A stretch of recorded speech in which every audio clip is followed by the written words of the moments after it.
Congress President Mallikarjun Kharge criticized Prime Minister's recent circular issued on behalf of the government instructing all the states to observe 50th anniversary of the emergency as Samvidhan Hatya Divas, which means Constitution Murder Day. He remarked that those now speaking about saving the Constitution are only attempting to revive an issue that had been settled on the past. Kharge pointed out that these individuals have no role in India's independence movement or in the creation of the Constitution. He further accused them of having previously burned images of key figures like Mahatma Gandhi and Dr. B.R. Ambedkar. अभी मैं कुछ बातें आपसे कहने जा रहा हूं। खासकर प्रधानमंत्री जी ने एक नया सरकार के ओर से सर्कुलर निकाला है और उस सर्कुलर में उन्होंने ये कहा है इमरजेंसी के 50 साल जो कंप्लीट हुए तो उसके बारे में उन्होंने ये कहा कि देश के संविधान को और लोकतंत्र को खत्म किया था, उसको हमने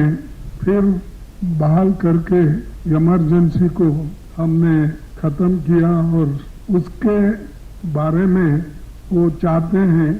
कि सारे स्टेट में वो बनाया जाए और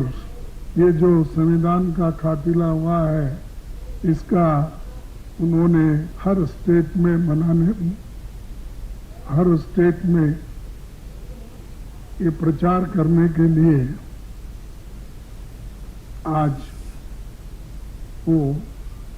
हर जगह अपने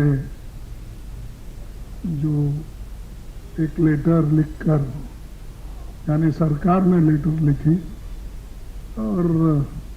उसमें बहुत कुछ बातें कही है, आप सबको मालूम है, फिर मैं वो दोहराता नहीं, लेकिन मैं इतना ही कहूँगा जो लोग संविधान बचाव की बात अब कर रहे हैं, इमरजेंसी 50 साल होने के बाद इमरजेंसी का फिर से वो अभी मैं कुछ बातें आपसे कहने जा रहा हूं। खासकर प्रधानमंत्री जी ने एक नया सरकार के ओर से सर्कुलर निकाला है और उस सर्कुलर में उन्होंने ये कहा है इमरजेंसी के 50 साल जो कंप्लीट हुए तो उसके बारे में उन्होंने ये कहा कि देश के संविधान को और लोकतंत्र को खत्म किया।